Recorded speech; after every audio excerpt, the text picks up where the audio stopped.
Setiap makhluk hidup memiliki cara dan ciri khusus agar dapat bertahan hidup. Penyesuaian diri makhluk hidup agar dapat bertahan hidup disebut adaptasi. Begitu juga dengan tumbuhan. Tumbuhan memiliki cara yang unik untuk menyesuaikan diri dengan lingkungannya agar dapat bertahan hidup. Tumbuhan hidup di tempat yang berbeda-beda. Ada yang hidup di daerah kering, daerah dingin, ada pula yang hidupnya di air.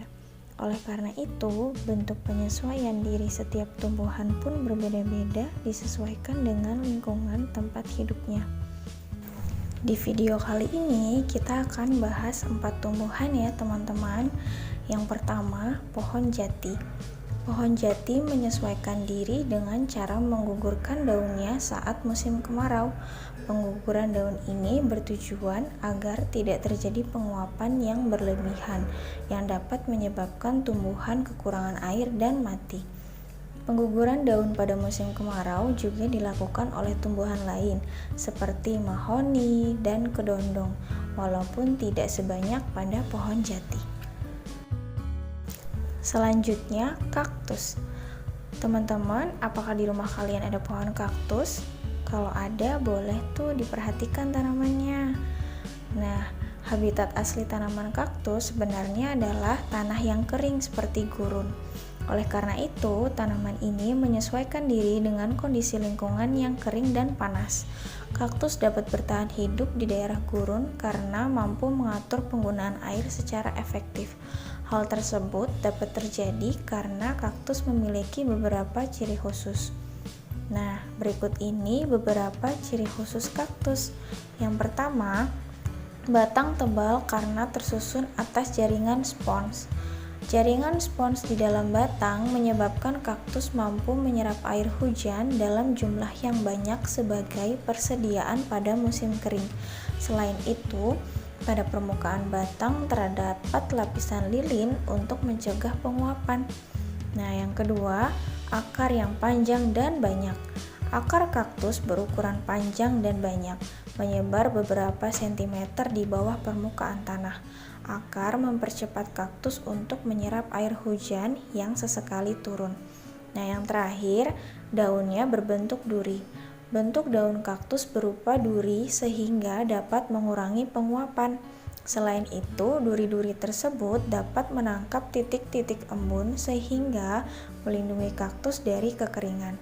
Duri juga berfungsi sebagai alat pertahanan dari hewan pemakan daun.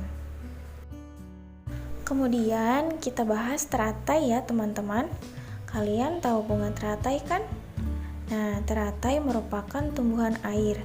Akar dan batang teratai terdapat di dalam air, sedangkan helaian daunnya mengapung di permukaan air. Bunga teratai tampak menyembul keluar dari permukaan air. Meskipun terendam di dalam air, teratai bisa hidup dan tidak mudah busuk seperti tumbuhan lainnya. Hal tersebut karena teratai memiliki ciri khusus yang membantu mengatasi kelebihan air pada tubuh. Nah, berikut ini ciri khusus yang dimiliki teratai. Yang pertama, memiliki daun yang berukuran lebar.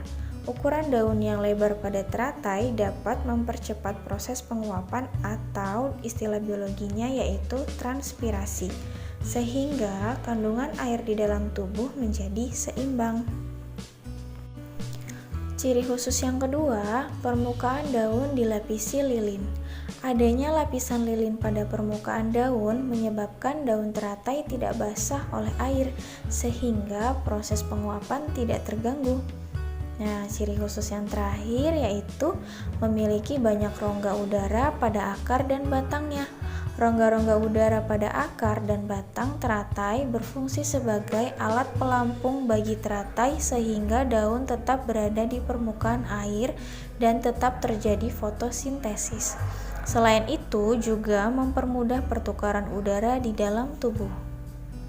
Nah, tumbuhan yang terakhir yaitu bakau. Tumbuhan bakau adalah tumbuhan yang hidup di daerah rawa yang tanahnya tergenang air dan miskin akan oksigen. Meskipun demikian, bakau dapat tumbuh dan berkembang biak. Beberapa jenis bakau memperoleh oksigen dengan menggunakan akar tumbuhan yang disebut akar napas atau istilah biologinya adalah pneumatofos. Pada dasarnya, akar napas berasal dari akar utama. Akar napas tersebut tumbuh ke atas tanah dan muncul ke permukaan air.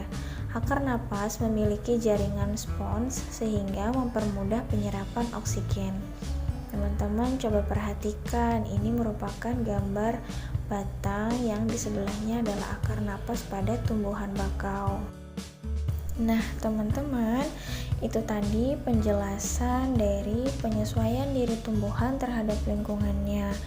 Sudah paham belum?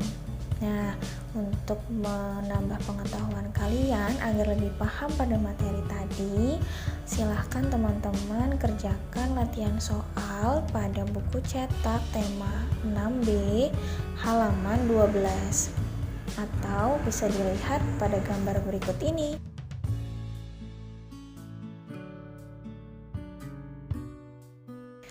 Oke teman-teman, itu tadi pembelajaran IPA pada tema 2, subtema 1. Semoga kalian bisa paham ya terhadap materinya. Nah, kita ketemu lagi minggu depan. Bye. Wassalamualaikum warahmatullahi wabarakatuh.